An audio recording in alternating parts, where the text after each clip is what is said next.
Ini dulu, lepaskan di situ. Nggak mau keluar. Tes. Mantap. Alhamdulillah. Oke. Saya dulu, cek. Oke. Apa tidak bisa pause tidak. Tunggu dulu. Baru sekarang Pak Ula minta tolong. Apa ini? Bismillahirrahmanirrahim. Assalamualaikum warahmatullahi wabarakatuh. Alhamdulillah wassalatu wassalamu ala nabiyina Muhammadin wa ala alihi wa sahbihi.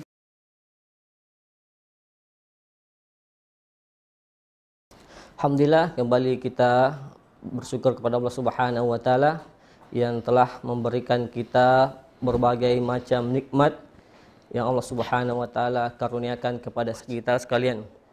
Alhamdulillah.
Walaupun kita berada di masa pandemi ini, marilah kita membuka acara pagi hari ini dengan membaca basmalah, Bismillahirrahmanirrahim. Dan untuk memfasilitasi itu kita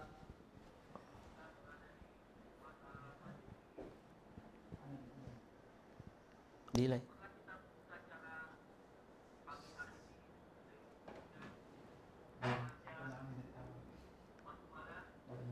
Ulang. Jadi dihapus gitu, Ustaz. Iya, ulang. Lambat. Delay. Bismillahirrahmanirrahim. Assalamualaikum warahmatullahi wabarakatuh. Alhamdulillah wassalatu wassalamu ala nabiyina Muhammadin wa ala alihi wa sahbihi wa man tabi'ahum bi ihsanin ila yaumiddin, amma ba'd.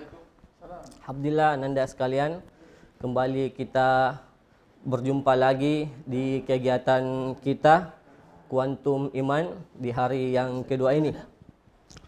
Alhamdulillah, semoga Allah Subhanahu wa taala memberikan kita taufiknya, membimbing kita untuk melakukan kebaikan dan menguatkan kita untuk bisa menyelesaikan kegiatan kita ini yang sisa 2 hari lagi ini. Adapun materi pada pagi hari ini yaitu motivasi belajar di masa pandemi yang akan dibawakan langsung oleh Ustadz Ridwan SPD.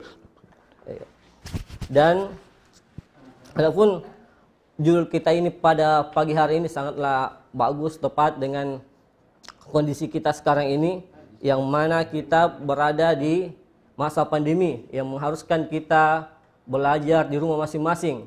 Ya, sebentar kita akan mendengarkan bagaimana motivasi dari beliau untuk tetap semangat, istiqomah menjalankan kegiatan daring kita ini. Oke, untuk mengefisienkan waktu, kita persilahkan saja langsung kepada Ustadz kita, Ustadz Ridwan SPD. Kepada beliau kami persilahkan. Tafadhol Ustadz.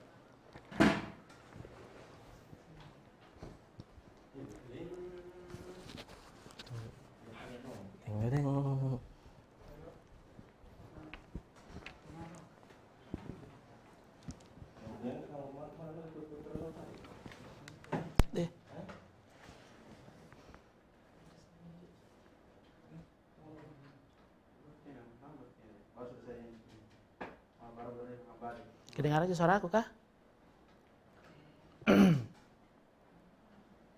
Ada? Tunggu. Ada dia. Cek.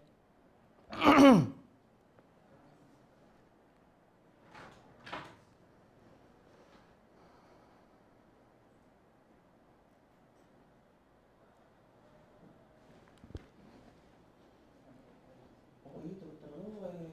Allah. Benar sih mah. Nggak cas. Nggak cas bukan nggak Siapa tahu deh.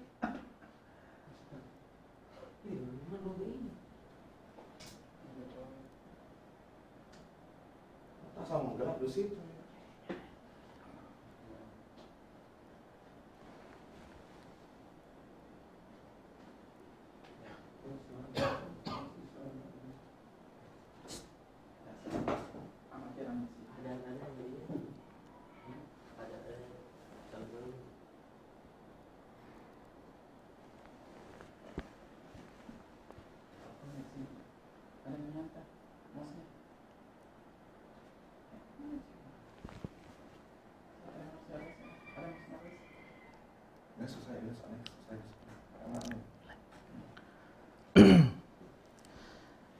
Bismillahirrahmanirrahim.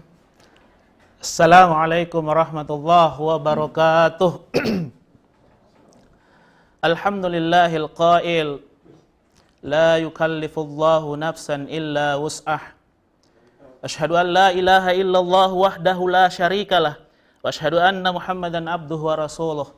Allahumma fassalli wa sallim ala man fihi uswatun hasanah wa ala alihi wa sahbihil mujahidin at-tahirin wa ba'd.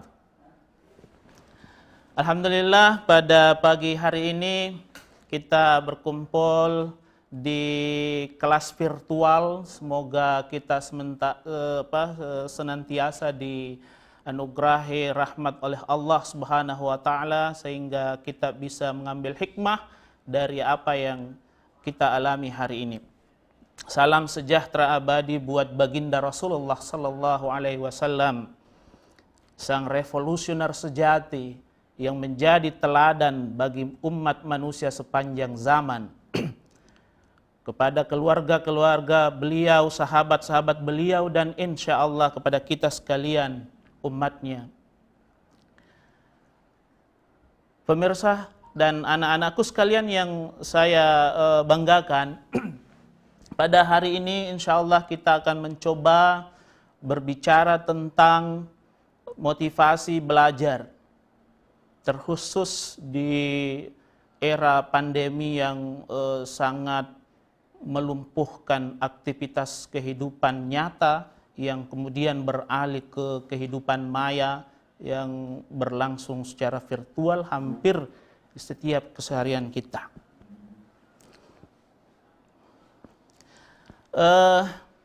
Selanjutnya bisa mungkin ditampilkan slide berikutnya. Ini kurikulum PT saya selama di sekolah kita bersama-sama ya. Sudah menjadi wali kelas beberapa kelas, sudah ada 4 kelas ya. Semoga ini menjadi berkah untuk siapapun yang pernah berinteraksi dengan saya dalam hal ini. Baik. Saya ingin memulai materi ini dengan mengutip sebuah kutipan, sebuah quotes. Belajar memang bukan satu-satunya tujuan hidup kalian. Ya. Belajar itu bukan satu-satunya tujuan hidup kalian. Namun jika belajar saja, persoalan belajar saja itu kalian tidak mampu atasi, lantas apa yang bisa kalian capai di masa depan? Ya. Kalau belajar saja yang kalian sering anggap memiliki masalah yang kompleks, apalagi di zaman ini, di kondisi kita sekarang ini yang sedang dilanda oleh wabah penyakit yang entah kapan berakhirnya, tidak bisa diatasi, maka kedepannya apa yang bisa kalian lakukan sebagai pelajar?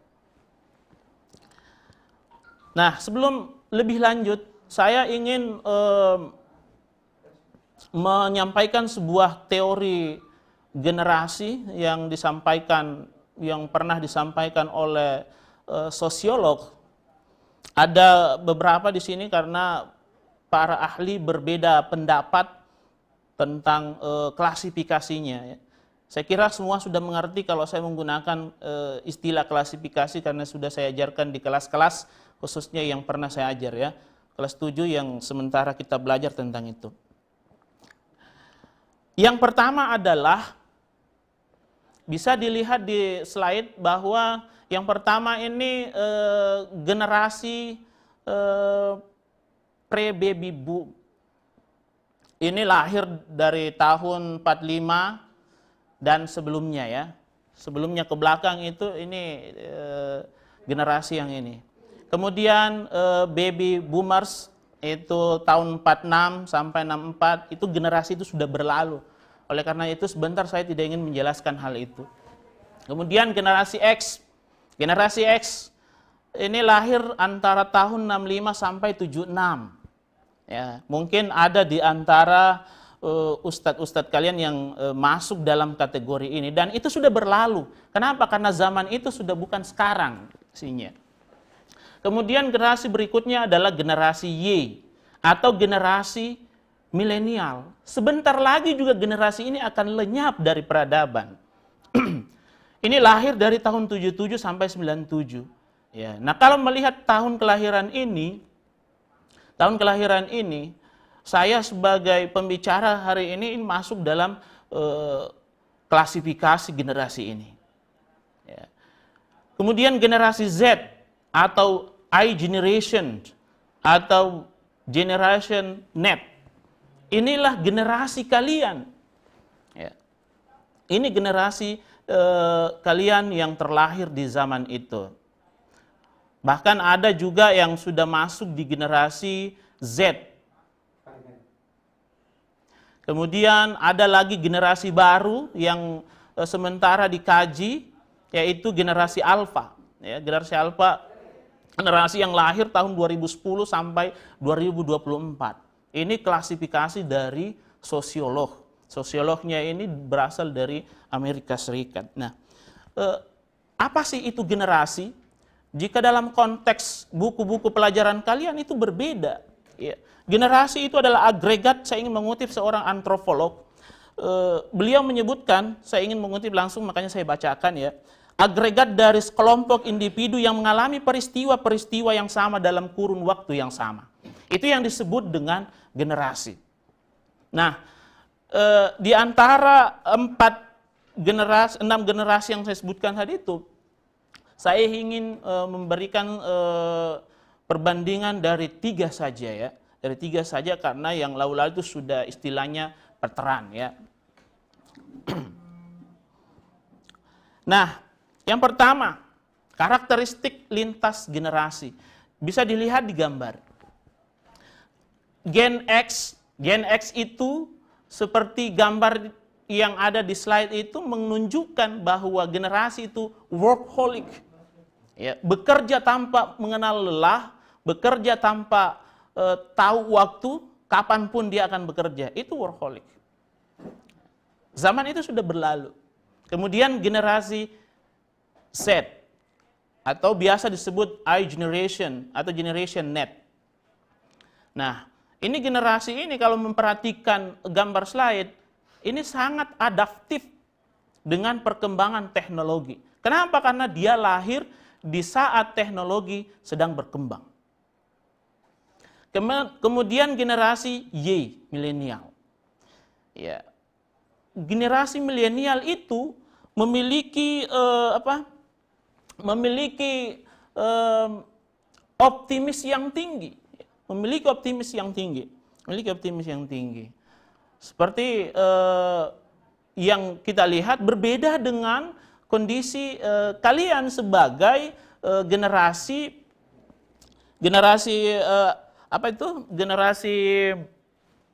Z yang sedang berkembang saat ini, yang umumnya belum memasuki dunia kerja, Bisa dilihat di slide perbedaannya. meski sebagian tertutupi, tapi baik saya akan sampaikan. Nah, karakteristiknya kalau Gen X itu, ya, Gen X itu atau generasi X itu mandiri. Gen Z yang generasi kalian oleh sosiolog itu menjustifikasi dalam penelitiannya mengatakan bahwa ini generasi Z ini tidak mandiri. Ya, kenapa? Mau sholat saja diingatkan sama orang tuanya, mau pergi sekolah, waktunya pergi sekolah juga harus diingatkan orang tuanya, sementara itu sudah rutinitas kesehariannya. Sehingga disebutlah Gen Z itu bukan generasi yang mandiri, ya, oleh riset itu. Nah, kemudian kalau generasi X itu workaholic, kerja keras, tanpa kenal lelah, tanpa kenal waktu. Ya, waktu rekreasi, waktu liburan digunakan sebagai waktu untuk bekerja. Ya. Nah, kalau Gen Y hanya memiliki optimistik, idealis. Ya, kadang-kadang yang idealis itu kalau ada sebuah sistem yang dia tidak setujui, maka dia akan keluar dari sistem itu. Kenapa? Karena sistem itu tidak sesuai dengan passionnya. Tidak sesuai dengan passionnya. Ya. Itu kalau generasi Y. Nah, kalau generasi kalian, ya, para pelajar-pelajar, lahir di saat teknologi sedang berkembang pesat.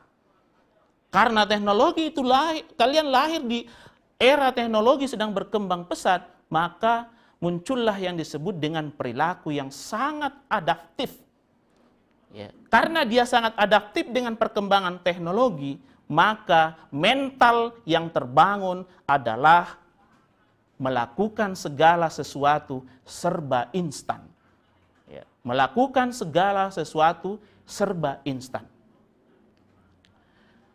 Nah, karena serba instan, maka hasilnya juga instan. Dia tidak mampu bertahan lama.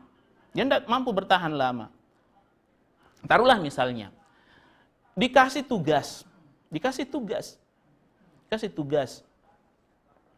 Mengeluhnya bukan main. Ya, mengeluhnya bukan main. Sementara tugas dikasih untuk menggerakkan motorik-motorik yang ada pada diri, kemudian dengan hal itu tersave di dalam memori yang pada saat-saat tertentu akan bisa kita ingat. Tetapi pada saat yang sama justru ada banyak tawaran. Nah, seperti itulah karakter generasi Z saat ini menurut riset ini. Nah, sekarang cara mereka beraktualisasi dari 3 generasi ini, kalau generasi X itu umumnya menggunakan Twitter. Lihatlah para pejabat-pejabat, para pembesar-pembesar yang masuk dalam kategori lahiran 65 sampai 78 itu aktualisasi dirinya itu melalui Twitter. Ya, jarang kita temui di Instagram, jarang kita temui di Facebook. Ini pun ya gunakan hanya untuk sharing knowledge. Ya. Men-share pengetahuan-pengetahuan tertentu yang memang relevan dengan kondisi saat itu. Nah, kalau generasi Y itu sudah menggunakan Facebook, sudah menggunakan Twitter dan Instagram, ya, menggunakan Instagram. Generasi inilah generasi yang ditempati oleh guru-guru kalian. Ya. Nah, dalam hal ini penggunaan media sosialnya itu digunakan untuk sharing karena kebutuhan sosial. Kebutuhan sosial itu banyak. Untuk apa? Untuk menunjukkan eksistensi dirinya. Untuk menunjukkan eksistensi dirinya. Kalau misalnya dia share tentang aktivitas kehariannya, oh itulah kehadiran dirinya dalam lingkungan. Seperti itu kehadiran dirinya dalam lingkungan. Nah, kalau generasi Z yang tentunya kalian yang berada di klasifikasi ini, yang ada di kelompok ini, ya umumnya menggunakan media sosial Instagram. Media sosial Instagram. Generasi ini punya kredibilitas tersendiri dalam membangun citra dirinya.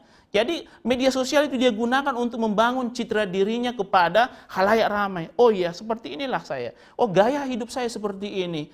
Iya kan, kita tak jarang melihat anak-anak di media sosial, foto dirinya di depan cermin, menggunakan iPhone yang 3 kameranya itu. itu menunjukkan bahwa citra diri saya seperti ini. Citra diri saya seperti ini. Sehingga kelihatan apa yang menjadi passion hidupnya, gaya hidupnya dalam kesehariannya melalui media sosialnya. Demikianlah caranya beraktualisasi. Nah, ini yang penting, Generasi X itu mindsetnya, paradigma berpikirnya, cara berpikirnya itu birokratif. Ya. Mau mengikuti aturan. Sami'na wa ata'na. Itu birokratif. Itu kalau generasi X. Generasi itu lahir antara tahun 65 sampai 78. Coba perhatikan dengan kondisi lingkungan Anda, dengan kakek kalian mungkin, dengan orang tua kalian mungkin yang lahir di tahun itu, ya seperti itu kondisinya. Nah, kalau generasi Y cenderung idealis. Jika ada aturan yang tidak sesuai, maka dia tak ragu tinggalkan aturan itu. Dia keluar dari sistem itu, keluar dari kelompok itu, kemudian membangun sebuah citra diri bahwa yang ideal itu aturannya seperti ini. Yang ideal itu yang seperti ini. Ya. Nah, kalau generasi Z, generasi di mana kalian berada, yaitu cenderung serba instan, malas, ribet dengan aturan, ada aturan yang kita publis, pasti menentang. Karena itu memang generasi Z serba instan. Serba instan. Nah, ini bukan kata saya ya, ini adalah riset. Ini riset sosiolog yang terpublikasi sudah sekian tahun karena belum ada rilis barunya. Itu ada perbedaannya. Nah, sekarang kita lihat berdasarkan kondisi ini. Kita akan lihat berikutnya, slide berikutnya. Wajah pendidikan kita. Wajah pendidikan kita. Ini adalah data yang dirilis oleh World Bank atau Bank Dunia yang mengutip penelitian PISA yang 3 tahunan itu. Ya. Indonesia, ya, the most Indonesians are functionally illiterate. Apa maksudnya? Indonesia itu kemampuan literasinya, entah itu literasi teknologi, literasi literatur, literasi manusia, literasi lingkungan, itu jauh di bawah standar negara-negara yang lain. Bahkan dalam sebuah jurnal Economic for Education di Inggris sana disebutkan bahwa ternyata anak-anak Indonesia itu nanti baru bisa menghadapi abad 21 di abad 31. Artinya apa? Kalian dianggap tertinggal 1000 tahun dari bangsa-bangsa yang lain. Yang kemudian dikuatkan dengan yang tadi, PISA. Bahwa kemampuan literasi anak-anak Indonesia itu jauh di bawah standar, tertinggal. Jika dibanding dengan data yang OECD, Organization Economic Cooperation Development itu ya, sebuah perkumpulan negara-negara yang hampir semuanya adalah negara Eropa, itu trennya sangat tinggi dibanding dengan kita. Coba lihat paling kiri saya. Itu kita tertinggal jauh. Nah, kalau kemudian kita mengkaji lebih jauh terkait dengan ini, ternyata saya mencoba mencari data nih. Anak-anak Indonesia itu adalah anak yang paling tinggi populasinya main game. Tahu kalian enggak? Anak Indonesia yang paling tinggi populasinya main game. Tetapi pada saat yang sama ternyata kualitas main gamenya tertinggal di seluruh dunia. Jauh di bawah, bahkan dunia tidak mengakui kualitas main gamenya. Sementara kalian kemarut dengan itu. Lupa belajar karena main game. Bukan lupa sih, sengaja memang tidak mau belajar. Lebih mengutamakan game yang kenikmatannya sangat temporer. Ya. Belajar itu manfaatnya sampai akhir hayatmu, bahkan hidup kau lagi di kemudian hari. Ya. Tahukah kalian bahwa negara yang paling hebat main gamenya adalah Finlandia? Saya kira semua kalian tahu itu. Dunia mengakui itu. Pemain-pemain game Indonesia itu menurut data itu ya, itu tertinggal jauh di bawah, bahkan dunia tidak melirik kemampuannya. Bahkan dunia tidak melirik kemampuannya. Yang pertama adalah Finlandia. Pada saat yang sama, kemampuan atau kualitas pendidikan di Finlandia itu jauh lebih bagus di antara semua negara yang ada di dunia. Itu data, itu fakta. Ya, itu faktanya. Makanya pendidikan itu seolah semuanya merujuk ke Finlandia. Kenapa? Karena kualitas pendidikan di sana sangat bagus. Sangat bagus. Sangat bagus. Menurut data ini. Ya, menurut data ini. Sekali lagi saya ulang, menurut data ini. Ya. Tapi Indonesia, kualitas pendidikannya menurut data ini sangat rendah. Ya. Pada saat yang sama, yang belajar di Indonesia itu adalah pemain game yang kualitasnya jauh di bawah harapan. Ya. Finlandia, kualitas pendidikannya tinggi. Ya. Kualitas pendidikannya sangat mumpuni, diakui dunia. Pemain-pemain gamenya juga diakui oleh dunia. Artinya apa? Finlandia belajarnya hebat.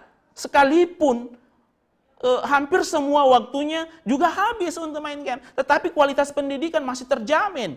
Bahkan jaminannya jauh lebih tinggi trennya dibanding dengan main gamenya. Tapi kalian justru tumbang sampai pada level paling bawah. Sehingga ilmu pengetahuan yang kalian pelajari tak ada yang tersimpan hampir. Ya. Tak ada yang tersimpan, tak ada yang tersave di memori. Kenapa? Kita menjelaskan di ruang-ruang kelas itu, baik virtual maupun nyata. Jelaskan, kita tanya kembali menggunakan redaksi yang sama, itu berarti dia lupa. Belum 1 menit dia sudah lupa. Itu berarti bahwa yang tersave dengan jelas di otaknya bukan niatan belajar yang baik. Bukan niatan belajar yang baik. Padahal kalian punya potensi besar untuk hal itu. Potensi besar untuk hal itu sangat besar kalian miliki. Tapi ternyata kondisinya tidak demikian berdasarkan data ini. Ya. Generasi ini adalah generasi yang melek teknologi. Generasi kalian generasi melek teknologi. Di mana-mana pegang gadget seperti ini. Ya, ini kalau saya pegang gadget seperti ini bukan berarti saya main game. Tapi kalau kalian di mana-mana, di ruang terbuka, dimanapun itu, kalau pegang HP sudah modelnya seperti ini, itu pasti main game. Pasti main game. Saya akui bahwa itu adalah literasi teknologi. Itu literasi teknologi. Tetapi pada saat yang sama ada yang bias. Ada yang bias. Literasi teknologi itu oleh Finlandia digunakan untuk sarana meliterasi literatur. Meliterasi buku. Kalian disodorkan buku, buka halaman sekian, kemudian baca, sebentar dijelaskan, ada yang tidak dimengerti, silakan ditanyakan. Jangankan disentuh bukunya, jangankan dibuka bukunya, disentuh saja tidak. Ustadznya sudah siap di depan kelas virtual, ya, untuk mengajar, ternyata belum siap, bukunya belum siap, belum mandi, belum sarapan. Bahkan ada di antara kalian yang sholat subuhnya molor sampai jam 7 dan itu tidak bisa dipungkiri. Sekalipun itu bisa dihitung jari orangnya. Ya. Tapi alhamdulillah ada tentu lebih banyak yang on time karena saya yakin ketika saya tanya kalian jujur, ya, kalian jujur. Karena itu potensinya. Potensi kalian ada besar sekali untuk melampaui negara-negara OECD ini. Cuma yang harus berubah adalah mindset, cara berpikir kalian yang harus berubah. Kalau cara berpikir kalian tidak berubah, paradigma berpikir kalian tidak berubah, tidak akan mampu melampaui tren pendidikan negara-negara OECD ini. Selama gaya hidup kalian masih kemana-mana pegang ini, yang terbuka adalah aplikasi game, saya tidak larang main game. It's okay, no problem. Itu duniamu. Tetapi pada saat yang sama, jangan lupa bahwa ada yang lebih penting daripada itu. Finland itu memproduksi, kalian konsumer. pengguna. Apakah selamanya kalian akan jadi pengguna? Ya. Apakah selamanya kalian akan jadi pengguna? Ini lagi zaman kalian. Bukan lagi zamannya ustadzmu, bukan lagi zamannya guru-gurumu, bukan lagi. Tapi zamanmu untuk menggali dan memperluas wawasan pengetahuan, hasanah keilmuan kalian untuk menjadi kan negara kita, negara yang tren pendidikannya melampaui negara-negara yang dianggap lebih maju itu. Ya. Nah, data berikutnya. Ini sama juga nih datanya. Ini cukup mungkin kurang jelas di layar kalian ini. Jakarta yang representasinya adalah negara Indonesia itu level literasinya paling bawah. Coba lihat, paling bawah. Bahkan nilainya minus. Ya. Bahkan nilainya minus. The most of Indonesians functionally illiterate. Hampir semua pelajar di Indonesia itu mampu membaca, tapi pada saat yang sama tidak mampu memahami apa yang ia baca. Inilah yang dimaksud dengan functionally illiterate. Fungsi membacanya jalan, tetapi kemampuan literasi kalimat yang ia baca itu tidak. Kenapa? Karena tidak terbiasa dengan kebiasaan itu. Lebih terbiasa dengan pegang gadget, main HP, daripada buka bukunya. Ya bagus kalau buka bukunya lewat HP. Tapi kalau ternyata tidak, tentu level pendidikan kita jauh dari harapan kalau seperti itu kondisi kita sekarang ini. Oleh karena itu, galakkanlah yang disebut dengan literasi. Literatur, literasi buku-buku, literasi teknologi, itu juga harus literasi manusia. Kenapa perlu literasi manusia? Karena kita hidup berdampingan dengan orang yang lain. Sehingga kita harus mampu membaca, oh ini orang seperti ini. Bagaimana caranya saya berhadapan dengan ini? Oh begini karakter yang harus saya nampakkan supaya bisa match. Karena kalau tidak match ya tidak ketemu. Sama kalau dalam ruang kelas. Kapan gaya belajar kalian tidak sama dengan gaya mengajar guru kalian? Kapan your teaching style and learning style-nya tidak sama, tidak match dengan gaya mengajar guru, dengan gaya belajar siswa, itu tidak akan sampai materinya, tidak akan sampai, maknanya tidak akan tersimpan, tidak akan berkesan. Pembelajaran yang berkesan itu ketika dia bermakna. Tapi ketika dia tidak bermakna, hanya lewat sepintas lalu. Ya, sepintas lalu. Oke. Nah, anak-anakku sekalian, perlu diketahui bahwa ya, mungkin belajar di saat sekarang ini, ya, kondisi kita sekarang ini sangat berat. Tapi yakinlah, Allah memotivasi kita. La yukallifullahu nafsan illa wus'aha. Itu adalah ayat yang selalu, bahkan hampir setiap pagi, kalian lantunkan melalui Al-Ma'thurah. Apakah kalian paham maksudnya? Allah itu tidak meletakkan beban yang teramat berat di atas pundaknya yang kemudian sampai hambanya itu tertatih, tak mampu memikul beban itu. Allah tidak menguji, ya, Allah tidak menguji hambanya melampaui kemampuannya untuk mengatasi ujian itu.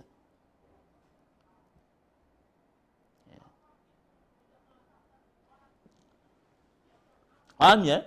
Nah, kemudian pada saat yang sama pula dalam surah Asy-Syarah itu Allah mengingatkan juga kepada kita bahwa setelah kita didatangi kesusahan, ya, ini saya ingatkan kembali bahwa kalian punya tugas untuk meliterasi tafsir dan terjemahan dari ayat-ayat yang sudah kita tetapkan dalam kegiatan ini.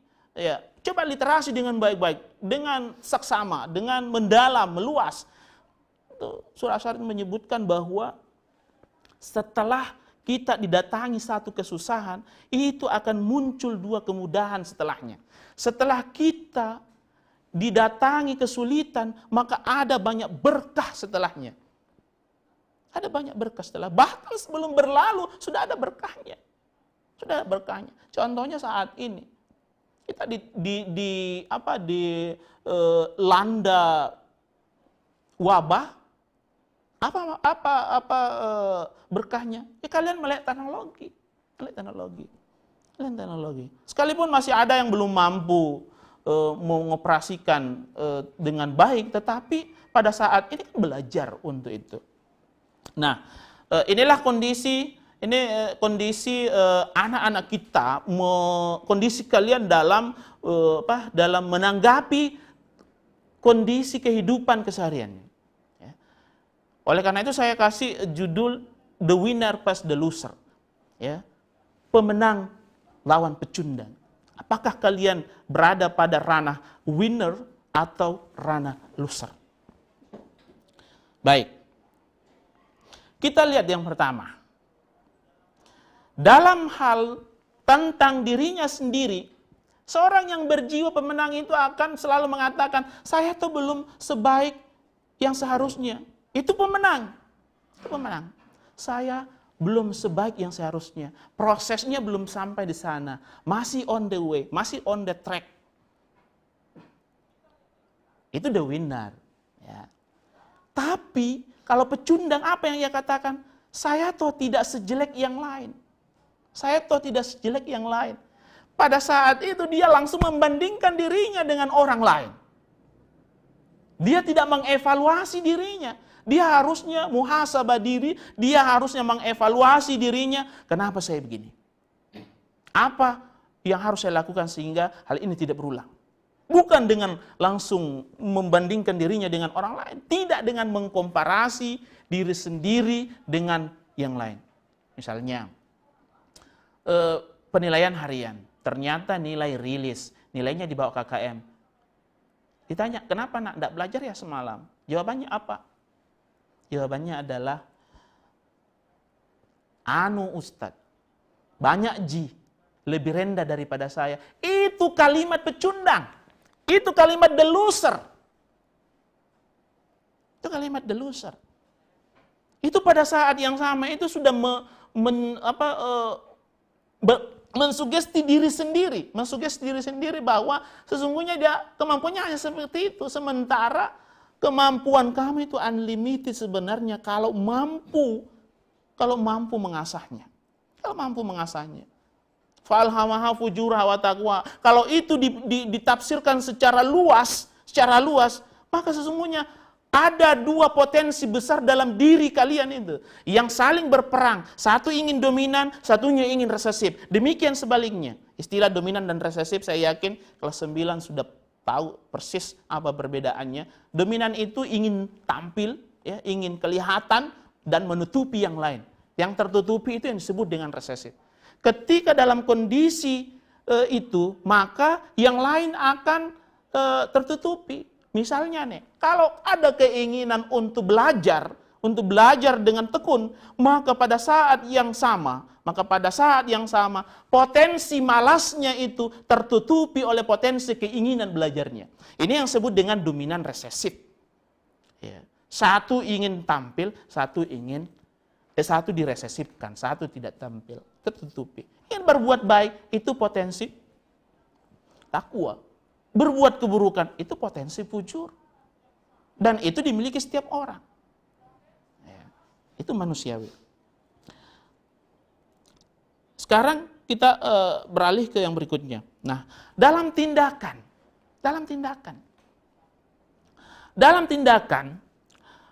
seorang yang berjiwa pemenang itu, ya, pemenang, the winner, akan mencari jalan yang terbaik. Dia akan menemukan jalan terbaik. Tapi kalau pecundang, apa ia katakan? Dia akan mengulang-ulang apa yang sudah biasa ia lakukan. Baru satu prestasi yang ia raih, maka prestasi itu akan dia ulang-ulang, akan selalu dia publikasikan. Kenapa? Karena hanya mampu membanggakan apa yang sudah ia bisa lakukan, tapi tidak mampu memunculkan sebuah kebanggaan tersendiri bagi orang-orang yang mengaguminya. Itu pecundang. Tentu doa saya kalian tidak terlibat atau tidak terkait atau tidak terpapar dengan sifat pecundang itu. Kenapa? Karena saya ingin potensi the winner kalian itu terakselerasi dengan baik, ya, mampu menemukan solusi sendiri atas masalah yang dihadapi. Itu generasi, sisi positif dari generasi kalian. Sisi positif dari generasi kalian. Supaya apa? Supaya mampu survive, bertahan hidup dari berbagai macam hantaman kehidupan yang datang dari atas, bawah, samping, kiri, kanan, bawah. Ya. Ini yang harusnya bisa dilakukan oleh kalian. Ya. Kemudian berikutnya. Nah, ini yang penting nih. Ya. Dalam membuat janji, seorang yang berjiwa pemenang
maka dia akan meminta bantuan untuk memperbaiki diri. Ya. Seorang yang berjiwa pemenang akan berkata, ya saya salah. Seorang pecundang akan berkata, tetapi itu bukan salah saya. Ya. Kalau pecundang akan mengatakan, sorry itu bukan salah saya. Itu salahnya si A, itu salahnya si B. Kesalahan yang ia lakukan, dia timpakan kepada orang. Ditimpakan kepada orang. Itu adalah perilaku seorang pecundang. Dan itu tentunya saya doakan juga kalian dan kita semua terhindar dan tidak terpapar dari perilaku macam ini.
yang dihadapi dalam hidupnya.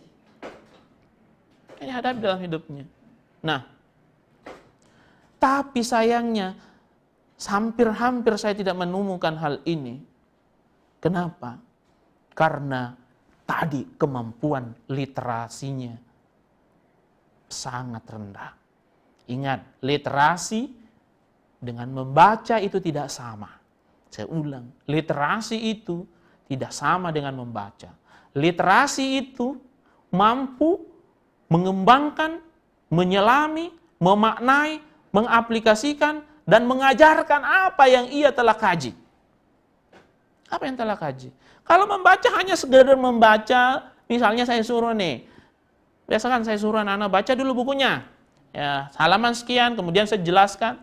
Kalau hanya sudah Ustadz, sudah. Tapi pada saat yang sama saya tanya, apa yang bisa kamu simpulkan? Ternyata tidak mampu menyimpulkan.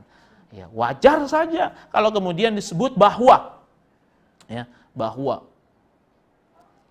functionally illiterate.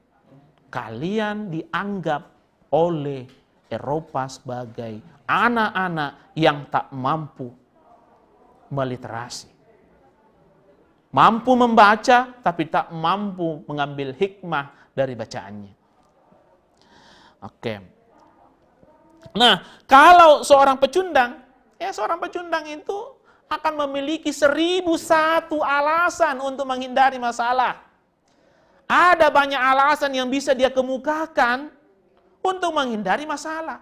Tapi kalau pemenang, pada saat itu dia akan berpikir menemukan cara terbaik menyelesaikan persoalan hidupnya.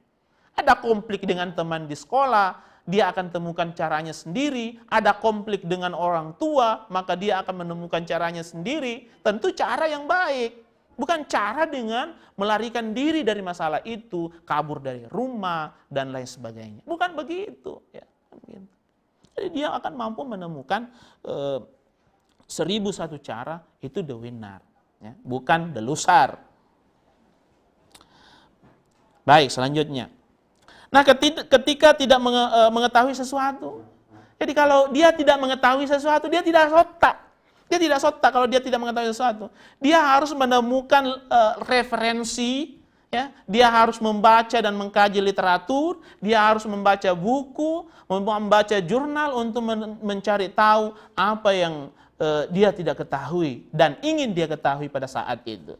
Tapi kalau pecundang, ya tinggal ngangkat bahu, ya mana saya tahu, itu bukan urusan saya, itu urusannya orang lain. Itu kalau pecundang. Tapi ketika ada orang memaparkan masalah, kemudian dia langsung muncul memberikan solusi atas masalah itu yang disebut dengan the winner. Baik, kita lanjut. Menghadapi orang yang lebih baik. Nah, ini yang paling banyak yang terjadi di lingkungan kita.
itu tidak akan pernah menyerah. Pemenang itu tidak akan pernah menyerah. Ya. Penyerah tidak akan pernah menang. Tidak akan pernah menang. Kenapa? Karena kerjanya menyerah. Ya. Menyerah. Sehingga dia tidak akan sampai pada level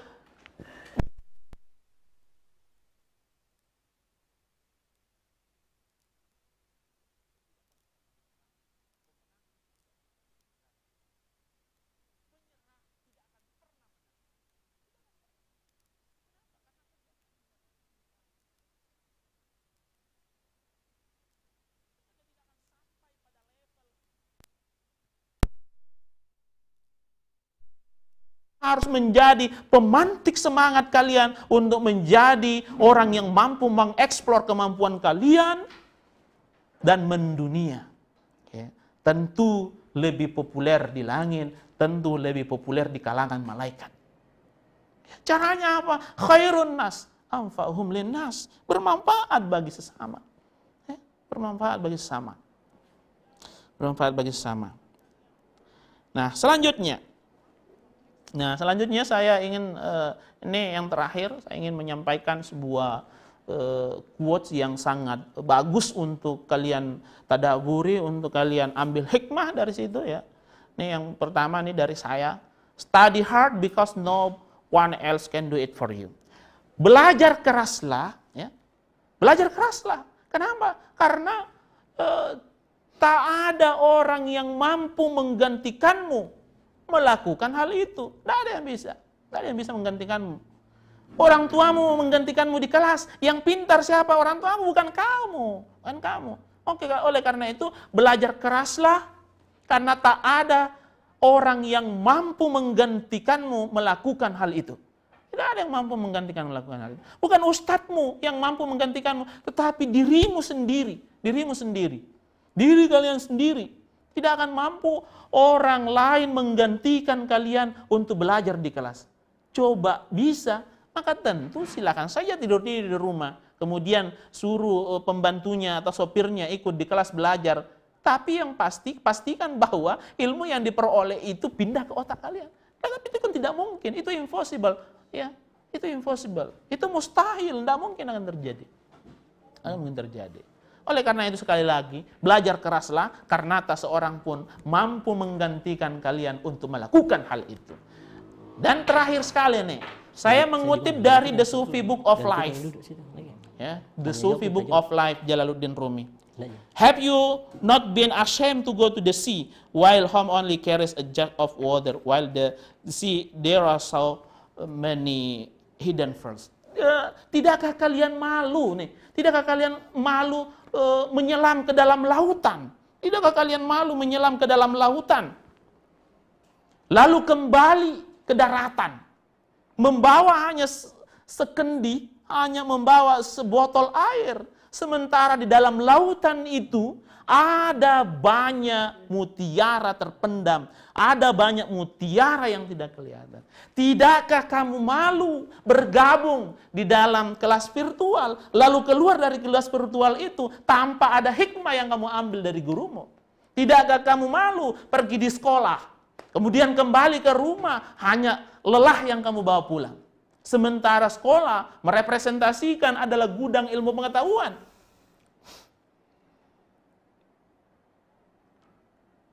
Ya.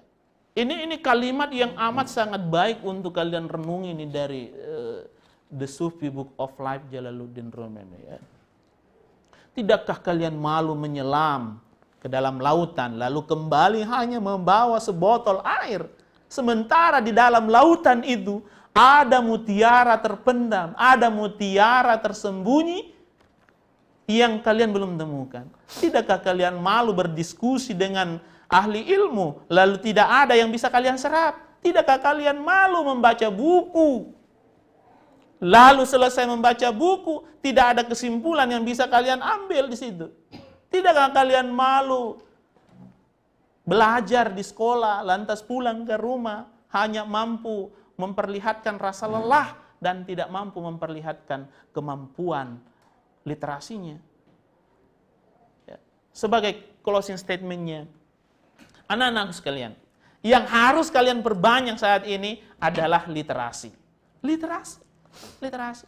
Jangan remehkan literasi. Orang-orang besar dunia terlahir dari kemampuan literasi yang hebat. Terlahir dari kemampuan literasi yang hebat. Meskipun orang-orang kaya dunia kebanyakan dari mereka terputus dari sekolah formal, tetapi jangan kira mereka tidak belajar. Mereka belajar secara otodidak. Saya sering mendapat alasan bagi mereka. Lihat itu Ustadz si A. Dia tidak tamat kok, dia bukan doktor, dia bukan sarjana, tapi orang kaya. Kekayaannya melimpah ruah. Betul, secara akademik dia tidak tamat dari institusi pendidikan. Tetapi apakah kalian tahu bahwa mereka memiliki kemampuan literasi yang hebat sehingga mampu mencerdaskan lingkungannya.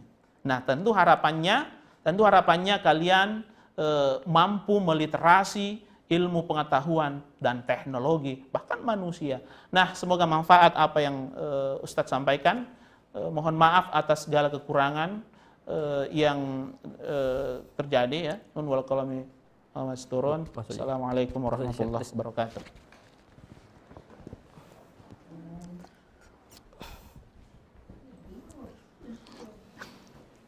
Ya, alhamdulillah.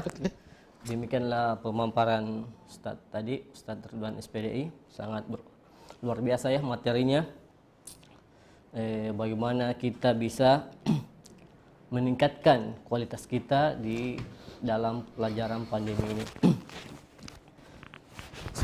Kesimpulan dari beliau bahwasanya kita sekarang ini anak yang lahir di era di mana teknologi sudah berkembang. Tentunya semua mudah kita dapatkan. Berbeda dengan orang terdahulu, sulit untuk mendapatkan ilmu, dan sekarang kita lahir di era yang semua bisa kita dapatkan dengan mudah, tidak bersusah payah. Berbeda ya ketika zaman dahulu, Imam Ahmad disebutkan untuk mengambil satu buah hadis itu beliau melakukan perjalanan yang sangat jauh, berhari-hari untuk mendapatkan satu buah hadis. Berbeda dengan kita sekarang, kalau kita mau mendapatkan satu buah hadis, kita tinggal cari, searching di Google, dapat. Atau buka kitab-kitab hadis, sudah dapat. Jadi semoga apa yang kita dapatkan hari ini, kita bisa menjadi lebih baik ke depannya. Sebagaimana kegiatan kita hari ini, kuantum iman, batu loncat untuk meningkatkan keimanan kita. Jadi harus kita berusaha memaksimalkan ibadah-ibadah yang pada hari ini kita kerjakan, terkhususnya sholat-sholat sunnah kita, bacaan Quran kita, puasa kita, itu harus lebih baik daripada hari-hari sebelumnya. Terlebih lagi di bulan Muharram ini, Allah Subhanahu wa Ta'ala melipat gandakan pahala di bulan Muharram ini. Kemudian ananda sekalian, agenda selanjutnya kita kembali kepada mentor kita masing-masing, yaitu melanjutkan kegiatan agenda kita hari ini, yaitu sholat. Bagaimana kita bisa sholat tepat waktu, sholat sunnah rawatib, duha, baca Quran 1 juz, kemudian baca terjemahan, dan kegiatan-kegiatan lainnya. Kita kembali kepada mentor kita, kembali kepada kegiatan kita, dan tetap di dalam pengawasan mentor masing-masing. Demikian acara pada pagi hari ini. Kita sama-sama menutupnya dengan membaca hamdalah, alhamdulillah rabbil alamin, dan menutup dengan membaca doa kafaratul majelis. Subhanakallahumma bihamdik, la ilaha illa anta astaghfiruka wa atubu ilaik. Assalamualaikum warahmatullahi wabarakatuh.